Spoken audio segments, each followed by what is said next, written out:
Again to Touchline Talk, and welcome to the world of football. Lots of things are going on right now, and there's no league, but the World Cup qualifier, everybody's getting set. Qualifiers are being played. What's it called? Friendlies also are being played, and some friendlies have taken place, and some are still on because we're in the season. But me personally, this is a critical time in the league, and lots of people are not happy about what's going on, because in the world, this is when players are easily injured. They really easily get themselves injured, and that's why we have seen them going back to where they all came from. Lots of teams have stylishly cut back their they have stylishly cut back their teams. Arsenal, as an example, Arsenal pulled most of their teams back because playing World Cup qualifier or friendly, which doesn't mean anything, especially a friendly at this time of the season. I understand those who are trying to qualify for the World Cup. That's normal, that's certain. But if you don't have anything to do, why get yourself injured? Just imagine Noni Madueke getting himself injured in a friendly that, to me, doesn't add any value. But at the end of the day, he might not be truly injured, or he might not be that injured, but definitely he has been ruled out and has gone back. And a lot of teams, and I like the way Arsenal are doing their own thing. Stylishly, they've withdrawn all their first team players. Bukayo Saka, Nkape, Declan Rice, most of them have withdrawn from this tournament, because at this time of the season, this is a critical time when most teams are trying to win something, or they are fighting for something. But if you take this time to now play some friendlies that doesn't go well, easily you can get injured. At the end of the day, you might even miss the World Cup, because any injury at this time of the season is very critical. In the next 2-3 months, leagues are done, leagues are over, and you expect players to fight for whatever tournament you are fighting for. The Champions League is still there, the FA Cup is still there, the Premier League is still there, and you want them to fight on all fronts, and they injure themselves. Everything more or less, to me, is back to square one, and you might end up missing the World Cup itself, which will be very, very disastrous. But all the same, before I move on, let's give some of the friendlies that took place. Today, Colombia and France played. France defeated Colombia 3-1. And who are the scorers there? Dewey and Thuram. Dewey scored 2 goals there for France, and Campas was the lone goal scorer for Colombia. Imagine lots of matches that at the end of the day, when you look at it critically, nothing meaningful. Yesterday, Scotland were defeated by Japan. Japan, a very good side. And gradually, funny enough, Japan is coming up, and I'm beginning to see a lot of potential in uh in Japan. They've been playing so good. Another team, the host USA, were defeated by Belgium by 5-2. 5-2. Please, if you're just joining us, please don't forget to give us a thumbs up. Don't forget to like, share. It goes a long way, please. And Mexico and Portugal played a goalless draw. Good two teams fighting out for something. But at the end of the day, well, definitely I expected Belgium. I don't see what USA, because the USA are not known for soccer or football, as the case may be. They are a very good side, but not with the likes of Belgium. And Canada and Iceland, they played 2-2. I'm streaming live from Canada, Winnipeg, Canada, and so definitely want Canada to win. But at the end of the day, Canada played 2-2. Haiti lost at home to Tunisia. There's some not too big teams also playing. Virgin Island, US Virgin Island defeating Puerto Rico by 2-0. Most of us can't wait for the leagues to come back. We are so much used to the leagues. We are so much used to this tournament. Hello, thanks for giving us a shout out. This is Touchline Talk, and if it's your first time, please don't forget to give us a like, thumbs up, comment, share. Let's know where you are streaming from. Let's know what time is it, right wherever you are. Right now, I'm streaming from the city of Winnipeg, Manitoba in Canada. And this is a sports which I love and talk about all the time. Check out our videos. We post every day. And another surprising one was Ivory Coast defeating South Korea by 4-0. Just like I said, at this time of the season, it's very, very difficult for players to put their all in friendlies, because friendlies at this time can be very, very tough, because if you put your whole heart and soul into it and you get injured, you miss the tournament, you miss the World Cup, because some injuries might just come, if you are lucky, might be a knock, and within 3 weeks or maximum 1 month, you are back. And at times, there might be some injuries that you'll be knocked out for the next 3-4 months, and you'll be able to play at the World Cup. Well, the league, to me, is very, very important. Just like the World Cup is also so important, the leagues are also important. Take, for example, the Premier League. Everybody's fighting tooth and nail to get to win the Premier League, especially it's between Arsenal and Manchester City. A lot of people have been saying Arsenal are bottlers, they are perennial bottlers, they will bottle it up again. They show the commitment, the fight. And that's why some of their players pull them back home. They don't want anybody getting injured. Saliba didn't even go, said it. Because with the rate they've said many of Arsenal players are injured, the funniest part is lots and lots of Arsenal players are injured, just as they said on paper. But this weekend, we'll be able to know who is truly injured and who is still fit. And definitely this weekend, the leagues will start, and we can't wait to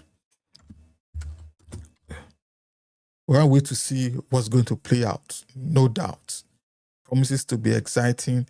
The FA Cup is there this weekend, and I'll quickly give a rundown of all the matches for this weekend, because all these friendlies, all these, let me not talk about the World Cup qualifiers. That's certain. Some countries need to qualify for the World Cup, but all these friendlies, to me, they're scary and could cause anything.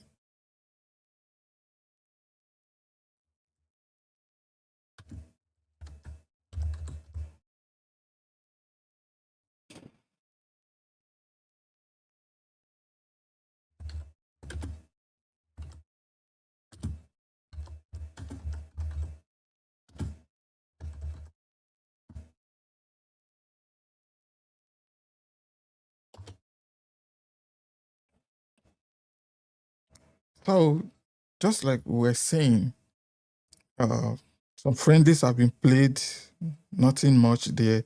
But where the tournament is, where the action is, it's the Premier League, La Liga, Bundesliga. I can't wait to watch those play themselves out. And definitely, uh, tomorrow there'll be some friendlies. Let's quickly talk about that. Uh, Germany will be playing Ghana. New Zealand will be playing Chile. Gabon and Trinidad Tobago, UAE and Faroe Islands, Indonesia and Bulgaria, Canada and Kenya, Uzbekistan and Venezuela, Azerbaijan and Sierra Leone, Cyprus and Moldova. Promises to be exciting. But on the weekend, that's what we all are waiting for. The weekend, on Friday, there will be a La Liga match between Rayo Vallecano and Elche. We're all used to Real Madrid, Barcelona, Atletico Madrid, and whoever plays, nobody's interested. But in the French league, it's PSG versus Toulouse. And on Saturday, in the FA Cup, it's going to be Southampton and Arsenal. Southampton will be hosting as Arsenal, the championship side. Promises to be an exciting one. In the La Liga, there's going to be a star match between Atletico Madrid and Barcelona. Promises to be an exciting one. Mallorca will be hosting Real Madrid. That's sure must be an interesting one, but presently, Arsenal, Barcelona are leading La Liga, I think, with 4 points, and they will want to win this match against Atletico Madrid, no doubt. Fingers crossed, and let's see how that plays out. In the Bundesliga, Bayer Leverkusen will be hosting Wolfsburg, and Freiburg will be hosting Bayern Munich, the table toppers. VfB Stuttgart will be hosting Borussia Dortmund. In the Serie A, Lazio will be hosting Parma. And in the FA Cup, another top one, that was going to be Manchester City and Liverpool. Chelsea will be hosting Port Vale. That should be an easy one for Chelsea, no doubt. That should be an easy one. In the Dutch league, quickly, Ajax will be hosting FC 20. Ajax has not been playing that good this season, but fingers crossed. And let's see how that's going to play out. PSV will be hosting FC Utrecht. Another nice one, another interesting one. And on Sunday, let's see matches that will take place on Sunday. In La Liga, Getafe will be hosting Athletic Club. Rio Vedo will be hosting Sevilla. Deportivo Alaves will be hosting Osasuna. In the Serie A, Inter versus AS Roma.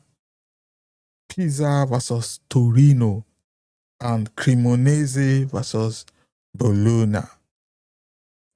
Definitely. And one more FA Cup match will be between the West Ham and Leeds United. And that's an all Premier League matchup. Definitely promises to be an exciting one. On Monday, Napoli will be hosting AC Milan. Juventus will be hosting Genoa, and Udinese will be hosting Como 1907. Como 1907, being coached by Fabregas, have been playing so good this season.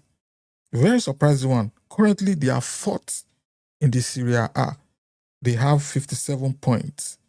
Napoli are third. Funny enough, there are 3 points.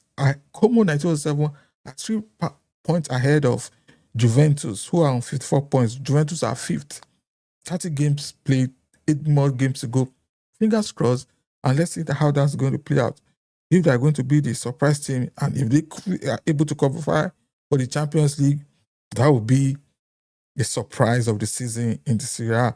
So presently in the Serie A, Inter are leading with 69 points, followed by AC Milan with 63 points, Napoli 62 points, Como 1907 57 points, and Juventus fifth 54 points. AS Roma also 54 points.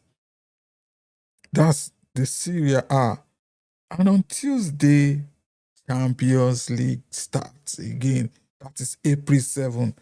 We can't wait to watch all these matches. The Champions League, 2 matches on Tuesday. Real Madrid, Bayern Munich, a cracker. I'm sure of that. And Sporting hosting Arsenal. That promises to be fire. Champions League this season, to me, no doubt, cracker.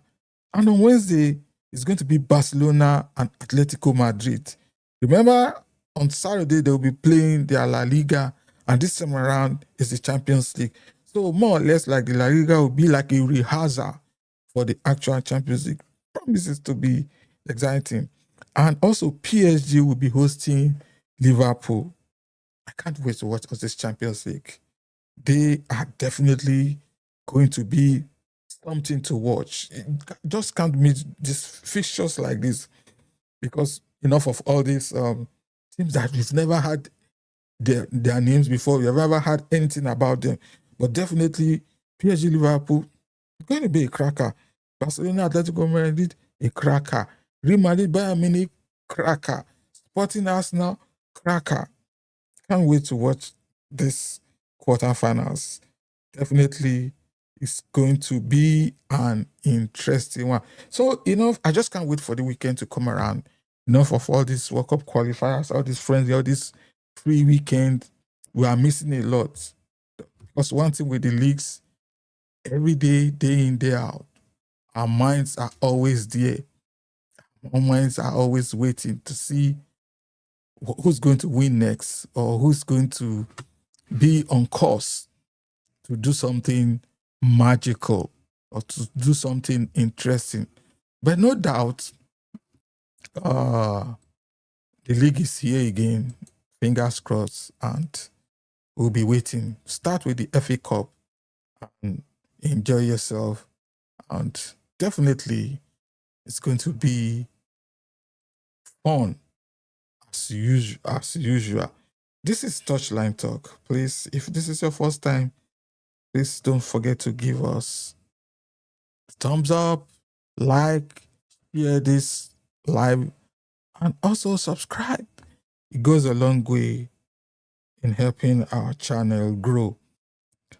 So, and let's quickly talk about the latest news in the world of football. According to the news, they said 8 England withdrawals.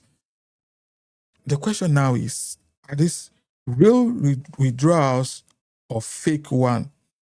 And because at this time, definitely Arsenal, I can bet that, don't let me say 100%, but I can bet it that Arsenal don't want their players injured. I doubt if they are truly, but if they are truly injured, that will be a disaster.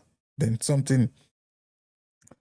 The article says why Thomas Tuchel was always going to call some players from his bloated 35-man squad for England's second friendly of the match break. It wasn't meant to be this many. Just imagine, because I remember him calling those 35. What's this for? I'm quite sure he knows the players he will be taking for the World Cup. So why waste most people's time? Firstly, the non-injuries. Aaron Ramsdale and Dominic Calvert-Lewin, along with AC Milan's Fikayo Tomori, have returned to their respective clubs as reportedly planned. Well, according to that's the plan. They should go back to their club side. However, 5 others have exited with fitness issues. Noni Madueke is the biggest worry. Having left Wembley on Friday sporting a knee brace, he was forced off after 38 minutes of the draw with Uruguay. See, that's what I'm saying. Just a friendly, he has only played 38 minutes, now he's injured, and the team will have to suffer for this. See, who knows how long this is going to last? Arsenal needs all their players on ground, all that, because more or less, like Noni Madueke is a backup to Bukayo Saka, who has not been playing very too good this season. He has not been playing very well, and Noni Madueke has been more or less like the shining star in that right side of the midfield. And now he's injured because he left the field after 38 minutes, and he was seen leaving the stadium with brace on his leg. I hope it's not a serious thing. Adam Wharton also picked up an issue in the match. Like Madueke, he returned to his parent club. You see? Injured again. As has John Stones, who was meant to start on Friday, who had to pull out with a calf issue. Finally, 2 more Arsenal players have departed. Declan Rice and Bukayo Saka were 2 of the 11-strong party who were allowed to join up with England later on Friday as Tuchel managed workloads. So that's the best thing. Even though now Declan Rice returned, Bukayo Saka returned, John Stones returned. That's what I've been saying. Why must these teams still play all these friendlies? And some players are not even, they don't even consider this as friendlies, because the way they play, they put their whole mind, the tackles are flying anyhow, and begin to wonder that this should be a friendly. This is becoming too tough.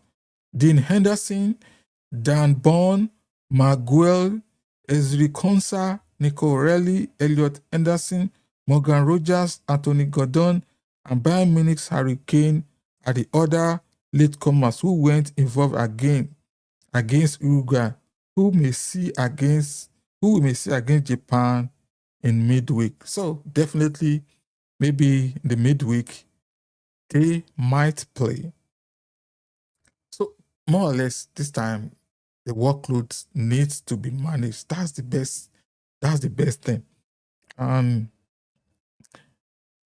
Said Nkape and Zumendi joined the Arsenal returnees. It doesn't stop there for the Arsenal returnees. We are up to 11 Gunners who have exited their international squads.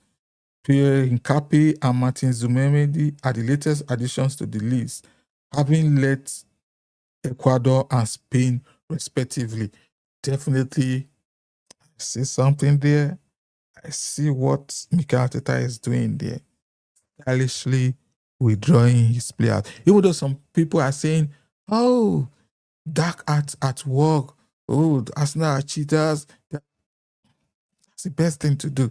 Because if any of your top players get injured at this time of the season, that is disaster. Just like I said, that's disaster. Imagine getting injured when everybody needs you now. You don't want that. That's going to be a disaster for them. And the news that surprises, uh, well, not too surprising, was Igor Tudor of Tottenham Hotspur finally sacked. They've not been playing, more or less like he came and made it even worse. And now the rounds going on now is Spurs, they are trying to hire De Zerbi to be their new permanent coach. The article says Tottenham Hotspur want to convince Roberto De Zerbi to become their new permanent head coach, according to sources. Igor Tudor has left the club by mutual consent after just 44 days in charge. It was a disaster, losing. And the question now is, let me know in the comment section, what actually was the problem from Tudor, or the problem was from Tottenham, the board, or from the players? Because we can't just put everything on the coach. That's the easiest route to go. The easiest person to blame is, oh, the coach is not getting his tactics right. It's easy to say that. But the question now is, it's got to the problem? Is it the issue? Well, let's see what, if they are able to appoint the Zerbi, let's see how that's going to play out.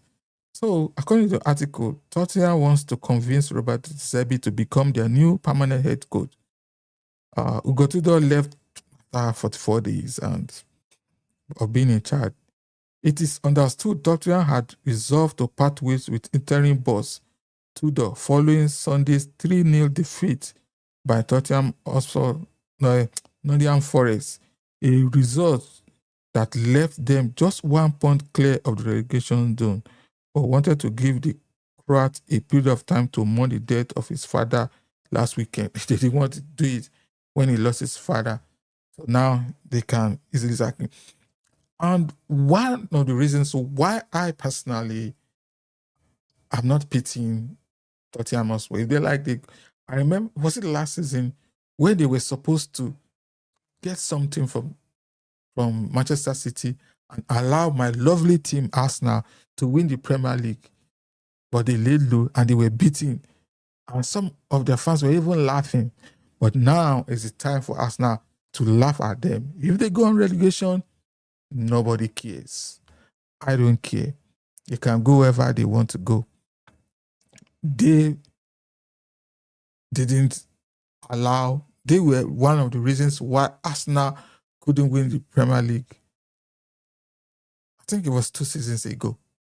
So if they go on relegation, that's their problem. That's what they want. Just imagine a team winning Europa League last season and suddenly fighting relegation. That's a sad one. That's a sad one.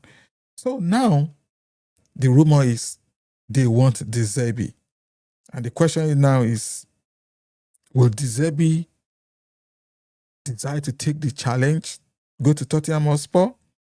He said De Zerbi, who is available following his exit from Marseille earlier this season, is a primary target, and Spurs, prior to the official announcement of Tudor's battle, tried to ascertain whether the Italian is open to the job. Definitely, since he's free, it's no longer at Marseille, I'm damn sure he wants salary, he wants to get something. He will want to take the job, even if it's tough for him, even if things might not go the way he wants. At least he will be getting some cash. So definitely he will want to go for the challenge. And let's keep our fingers crossed and let's see if Tottenham Hotspur are able to get him to be their next coach. And also, we are hearing Sean Dyche is also available on a short-term basis. Would they be able to get all these coaches? But as long as they are free, I'm sure they will want to try something out. And also, another news from Barcelona, Robert Lewandowski. Robert Lewandowski proposal revealed a summer exit depends on one key factor. Barcelona have offered Robert Lewandowski a 1-year deal but he must accept a 50% reduction in salary, the latest report has claimed. If you know you still want to play for Barcelona, then you have to forfeit 50% of your salary to continue. And if you don't, I don't know when it got so terrible for Barcelona right now, having to cut their salaries. And this guy, I'm sure he will want to play. He's already old and nobody's going to want to spend that much amount on him. Well, some people might still want him, but I have a feeling he will still sign that 1 year contract, 50% cut in his salary, because he is already old. And let's go on with the article. The Catalan side boasts a 4-point lead at the top of La Liga, while they will be favourites to beat Atletico Madrid in the quarterfinals of the Champions League. Lewandowski has played a key role in Barca's fight on all fronts, and he could be set to win a third league title in 4 seasons in Spain. However, the 37-year-old is out of contract at the end of the current campaign, and there are fears that he will leave for free. Spanish outlet Sport claimed that Barca are prepared to offer Lewandowski a 1-year extension, but the club are unsure if the forward will accept a 50% reduction in salary. I doubt if he's going to allow that 50% deduction. But imagine, he's a 35-year-old, more or less. He needs to retire. I don't see what he's going to, why he's stressing himself out. Robert Lewandowski's future. Lewandowski's season has been disrupted by injuries, with the veteran forward having started just 21 games this season in all competitions. The Polish striker has managed to score a respectable 16 goals for Barca, but he has looked increasingly immobile as he has aged. See? Age is not on his side. Though Hansi Flick has managed to get the best out of the striker, it may be fitting for all parties to end their relationship on the high of winning La Liga before its ability to impact games become limited. Well, Robert Lewandowski, it's up to you. Let's see if you will decide to take a 50% cut, or you will move on a free. And that would be an advantage for whoever wants to sign him. But for me, it's old, injury prone. I don't see, maybe like a lower level Premiership side, or he might even go to the MLS. That's another positive for him, where there's less pressure and no much trouble.